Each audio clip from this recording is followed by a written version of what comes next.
Our opening words are in your order of service, and these are from Reverend Bill Breeden. Homo sapiens is a species confined to an extremely small niche. True, our minds soar out to the edge of the universe and contract inward to subatomic particles, the two extremes encompassing 30 powers of 10 in space. From E.O. Wilson, his book, Creation: An Appeal to Save Life on Earth.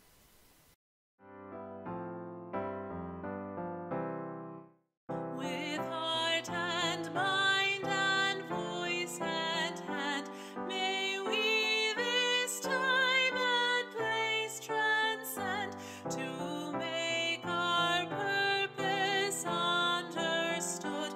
A mortal search for mortal good, a firm commitment to the goal of justice, freedom, peace for all. A mind that's free to seek the truth, a mind that's free in age and youth, to choose a path no threat impedes, wherever light of conscience leads. Our martyrs died so we could be a church where every mind is free. A heart that's kind, a heart whose search makes love the spirit of our church, where we can grow and each one's gift is sanctified and spirits lift, where every door is open wide for all who choose to step inside. Our transitional words, again shared with us by Reverend Bill Breeden. Earth provides a self-regulating bubble that sustains us indefinitely without any thought or contrivance on our own. This protective shield is the biosphere, the totality of all life, creator of all air, cleanser of all water, manager of all soil, but itself a fragile membrane that barely clings to the face of the planet. And the source is the same as in our opening readings. So now I am delighted, as always, to welcome Reverend Bill Breeden to share his wisdom with us. Bill is a former pastor at the Unitarian Universalist congregation in Bloomington. I want to go back. I want to begin with Julia Ward's Howe. She was a Unitarian, by the way, and an abolitionist. She wrote the original Mother's Day Proclamation in 1870, as was been said. It should be noticed, although she supported the abolition of slavery, she did not believe in interracial equality, and William Lloyd Garrison was outraged by her derogatory remarks about blacks in her book about a trip to Cuba.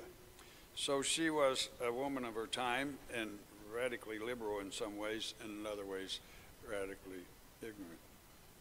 But I'm going to read you her words because it is the voice of a woman speaking not long after the end of the Civil War. Arise, all women who have hearts, whether your baptism be that of water or of tears. Say firmly, we will not have great questions decided by irrelevant agencies. Our husbands shall not come to us reeking with carnage for caresses and applause. Our sons shall not be taken from us to unlearn all that we have been able to teach them of charity, mercy, and patience. We women of one country will be too tender of those of another country to allow our sons to be trained to injure theirs. If she were writing this today, she would say sons and daughters, of course, because used to only sons were taken to war. From the bosom of the devastated earth, a voice goes up with our own. It says, disarm, disarm. The sword is not the balance of justice. Blood does not wipe out dishonor, nor violence indicate possession. As men have often forsaken the plow and the anvil at the summons of war, let women now leave all that may be left of home for a great and earnest day of council. Let them meet first as women to bewail and commemorate the dead.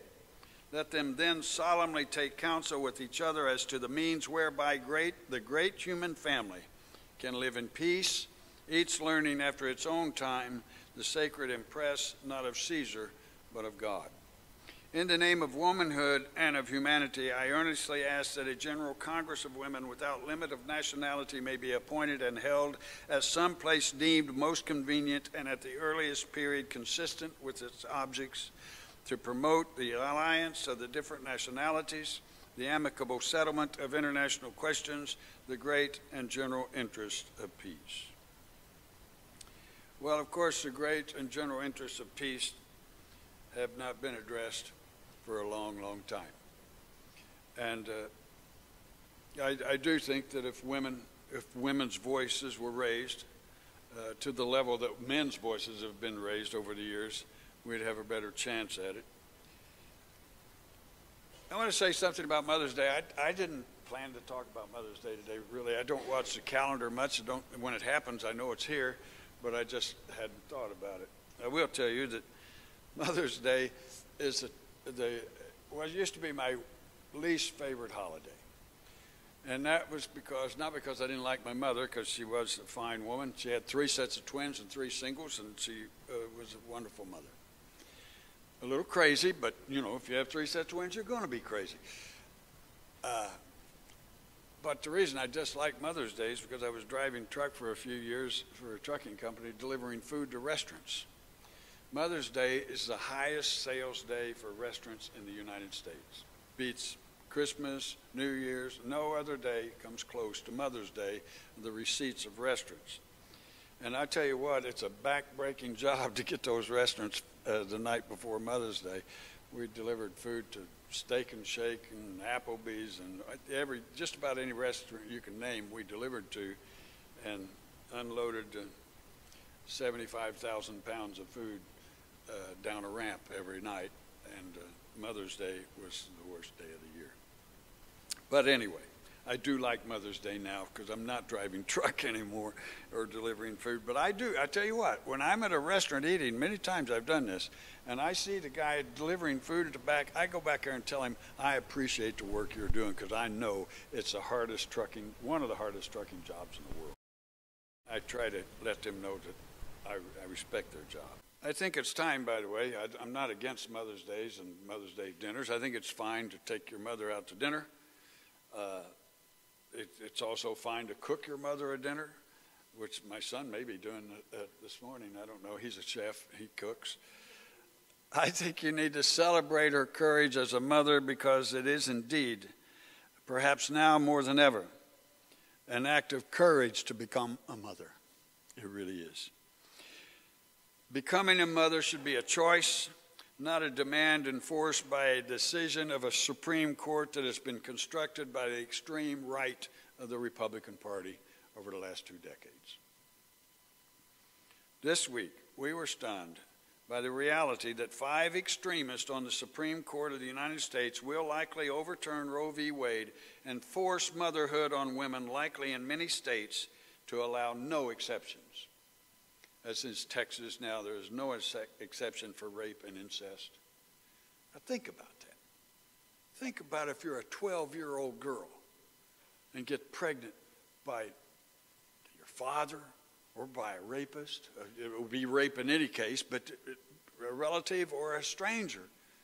And the state says you have to carry that child to them.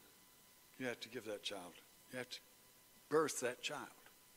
How absurd this is. In fact, we had a case in Texas just this last year where a woman was charged with murder for getting an abortion. Fortunately, just a few weeks ago, the district attorney dropped those charges in that particular case. We were stunned this week by this. To my knowledge, it's the first time that a ruling by the Supreme Court has ever been leaked before it was announced.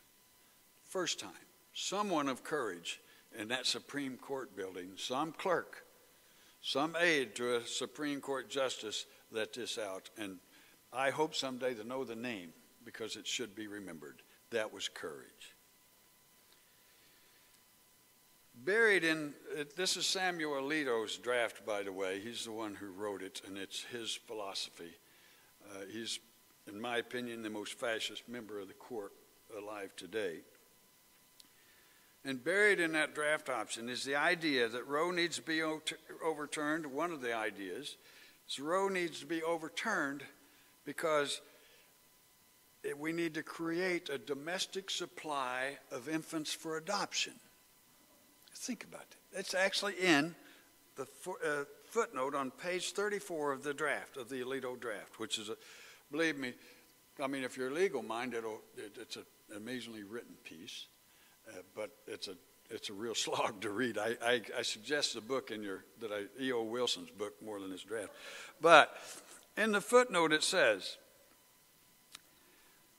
1 million women were seeking to adopt children in 2002. This is from a report that was put out in 2008. Whereas the domestic supply of infants relinquished at birth or within the first month of life and available to be adopted had become virtually non-existent. So in other words, there are not enough. And when you talk about adopting babies, Amy Coney Barrett actually said one time, adoptable infants. There's not enough adoptable. Well, that's code word for white babies.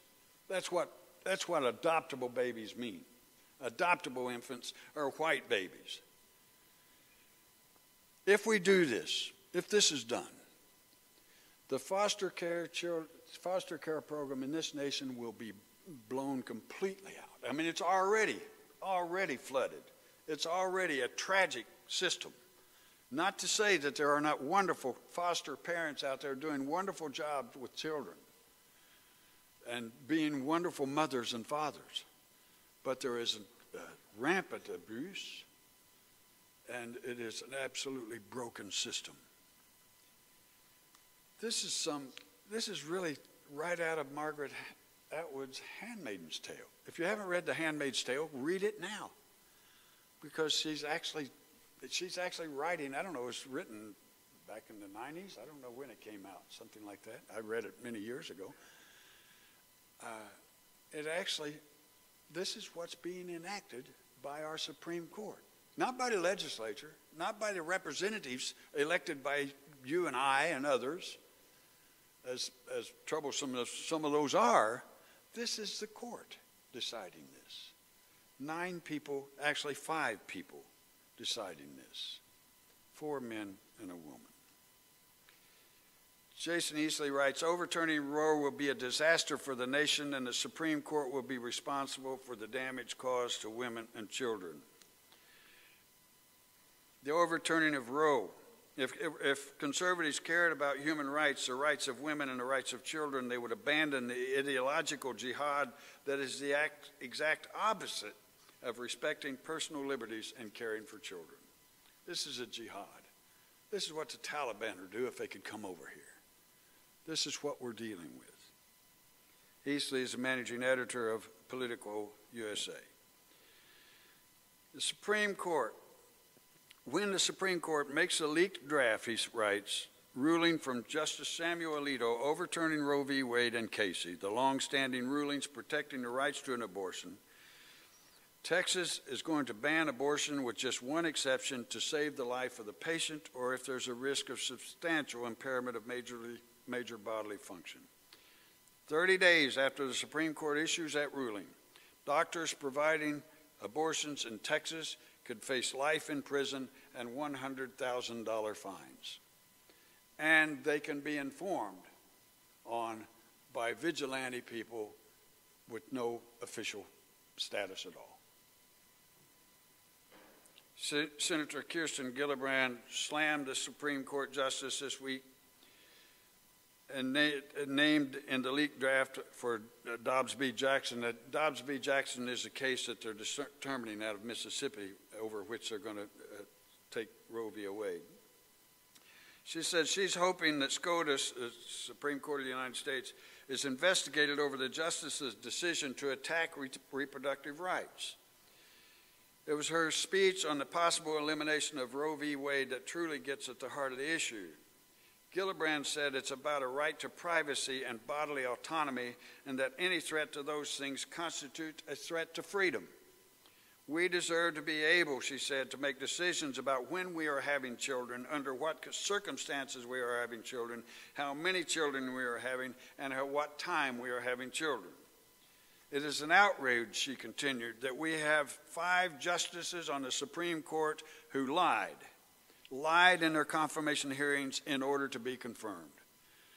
It is an outrage that in America today that our judicial system is so corrupted and so politicized and no longer representative of the will of the people. 5 justices, and they said in their confirmation hearings, they respect precedents. 5 said that Roe v. Wade was an established precedent. 5 said they would never undermine established precedent. It is unconscionable what this decision will do to the American people. It is unconscionable. I do not think that 50% of America should be told that they have to put their bodies at risk of life or death without their consent. And by the way, mortality at birth by women, the United States is #1 in the first world countries. We have the highest mortality rate around birth of any, of the first world countries in the world. #1.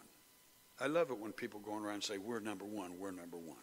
I want to tell them what we're #1 in. We're #1 in poverty. We're #1 in no free education. We're #1 in uninsured people. We're #1 in a lot of things.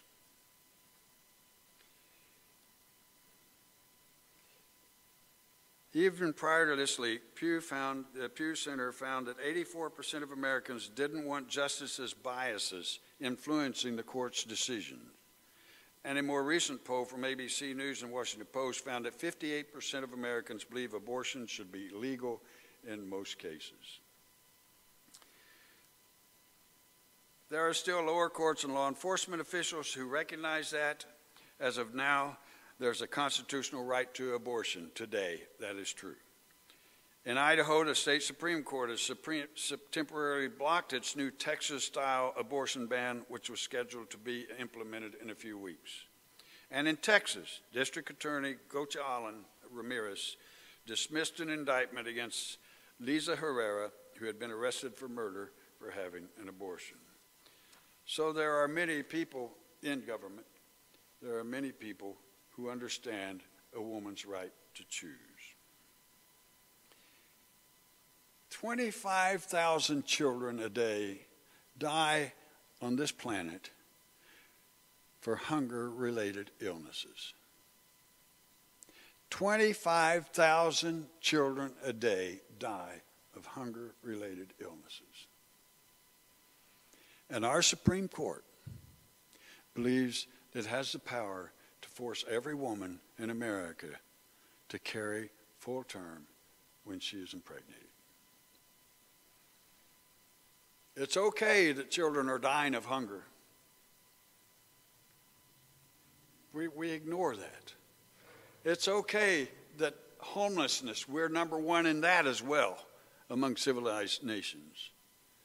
I spent several hours Friday and Saturday, got a call from a person in our church who found a family living down by Lake Monroe. They were living in their van, 5 people. And the van broke down by the lake, and it was going to be confiscated by the police and taken away from them. They had nowhere to go.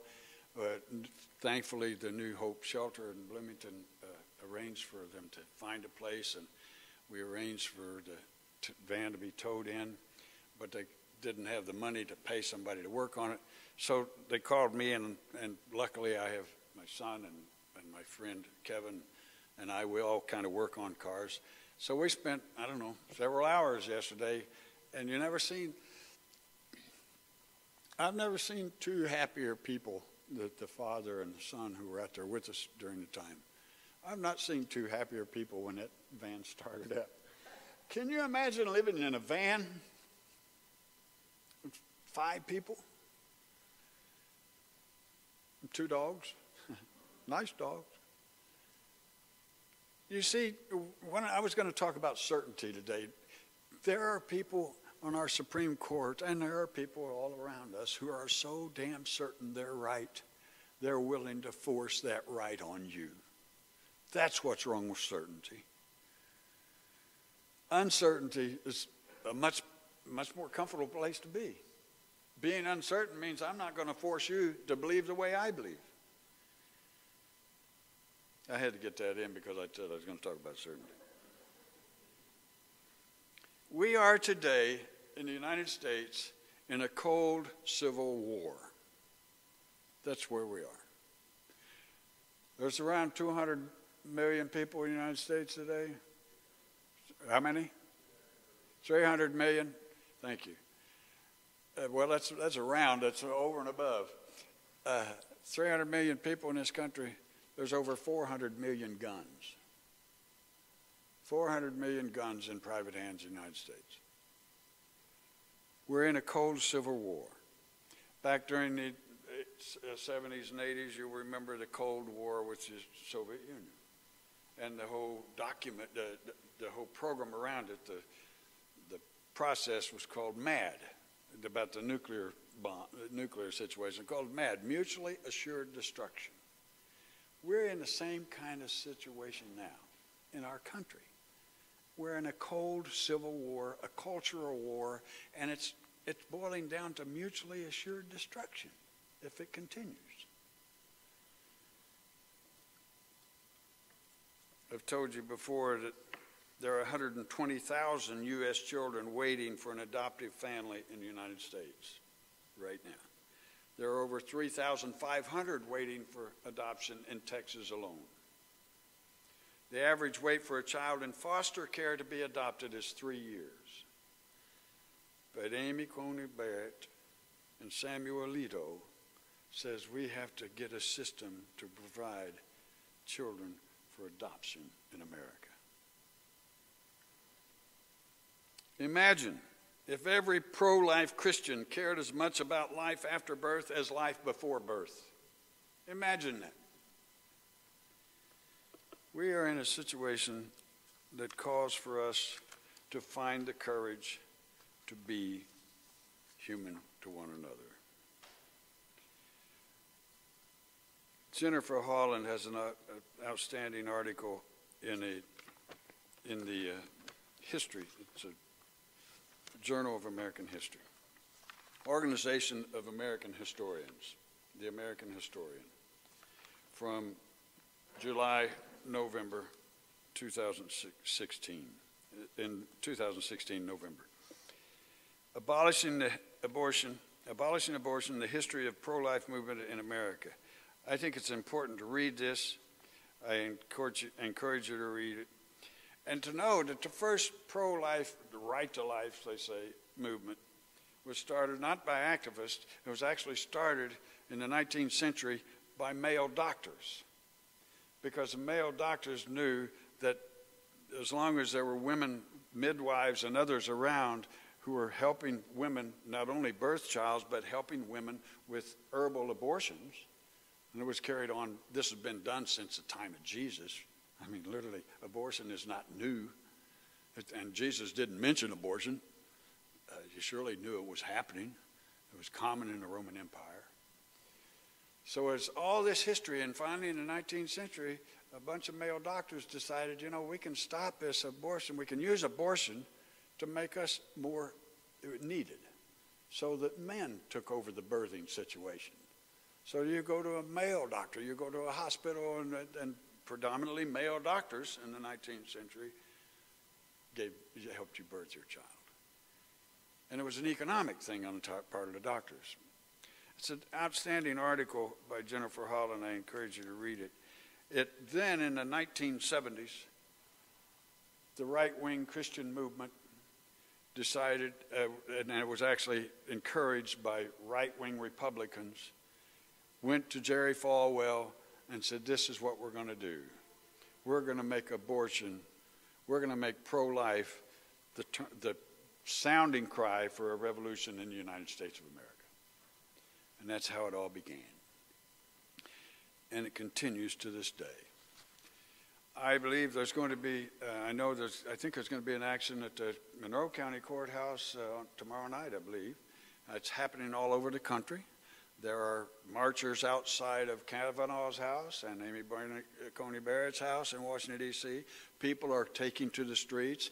The Poor People's March is coming up. And let me tell you, this is a poor people's issue. This is a poor people's issue, too. It's not just women's issue. This is a poor people's issue. It's time to put our beliefs on the street. It's time to do this.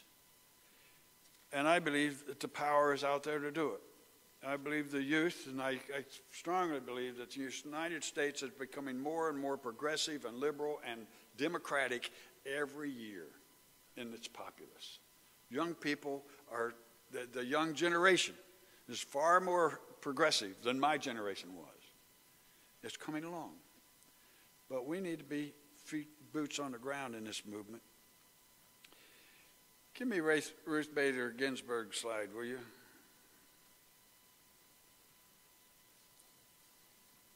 It'll take a minute. We got a minute. No, that's not Ruth. We'll take that one while it's there. This is one great Catholic woman that I've thought a lot of for many years, Sister Joanne Chichester. I think in many cases your morality is deeply lacking if all you want is a child born but not a child fed, not a child educated, not a child housed. That is not pro-life, that's pro-birth. And let's see, what's the next one, John? You got another one? How's it go? 40% of teenage pregnancies and 15-year-old girls involve a fathering man who is 20 to 29. It's never lost on me that the conversations surrounding teen pregnancy are always about the promiscuity of the teenage girls and not the violence of the older men. I checked the 40%. I don't know who wrote that, but I checked the 40% this morning to make sure that that's true, and it's in a study done. And finally, Ruth Bader Ginsburg. You know, if you really believe in an all-loving, all-powerful God, he's going to have to answer for this woman dying when she did. You know, that was tragic. That was absolutely tragic. And no all-loving, all-powerful God would have allowed that. We can talk about whether there is an all-loving, all-powerful God some other time. Ruth Bader Ginsburg said, the decision whether or not to bear a child is central to a woman's life, to her well-being and dignity. It is a decision she must make for herself. When government controls that decision for her, she is being treated less than a fully adult human, responsible for her own choices. I'm amazed how many times I drive by Planned Parenthood in Bloomington and see the men standing out there protesting abortions. And I want to say, go get pregnant. Go get pregnant. And then you have something to say about this. As long as men have not developed a uterus, as far as I'm concerned, we have no business telling a woman what to do with her body. And this is going back. This is a retroactive move. I hear it all the time, let's go back to the 50s. The 50s were the heydays of America. Let's go. I don't want to go back to the 50s. And I don't know very many women who want to go back to be dominated by the man they live with or any other man. I just don't know them. This is a real issue of our time. In some ways, Alito may be doing us a favor because he may have overstepped what he thinks he can do and get by with. I hope whatever party you vote with, whatever party you are in, I hope you will understand that this issue is a freedom issue. This is a human rights issue. And any woman who is robbed of her decision as to whether or not to give birth to a child is not fully human, but she is a slave to a masculine culture. And it is related to white supremacy. It's related to patriarchal systems. It's related to all those things that we're struggling with today. I encourage you to consider it in the coming weeks. My favorite hymn is 108, My Life Flows On in Endless Song. My life flows on in endless song above earth's lamentation. I hear the reel, the far of him that hails a new creation. Through all the tumult and the strife, I hear the music ringing. It sounds an echo in my soul. How can I keep from singing? What though the tempest round me roars? I know the truth it liveth. What though the darkness round me close? Songs in the night it giveth. No storm can shake my inmost calm, while to that rock I'm clinging. Since love prevails in heaven and earth, how can I keep from singing? When tyrants tremble as they hear the bells of freedom ringing, when friends rejoice both far and near, how can I keep from singing? To prison cell and dungeon vile, our thoughts to them are winging. When friends by shame are undefiled, how can I keep from singing?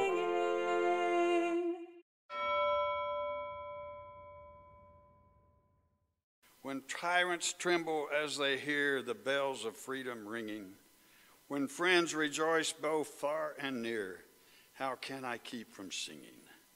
To prison cell and dungeon vile, our thoughts to them are winging. When friends by shame are undefiled, how can I keep from singing?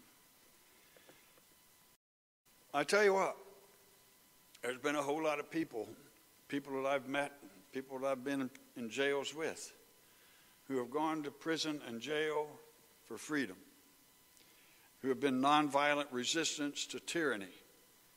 And that movement is going to grow again, I believe, in the coming days. And that's why I can't help but sing.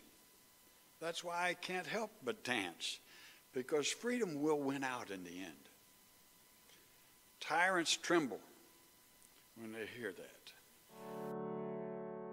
May the blessings of love rest upon you. May peace abide with you. May God's presence illuminate your heart now and forevermore.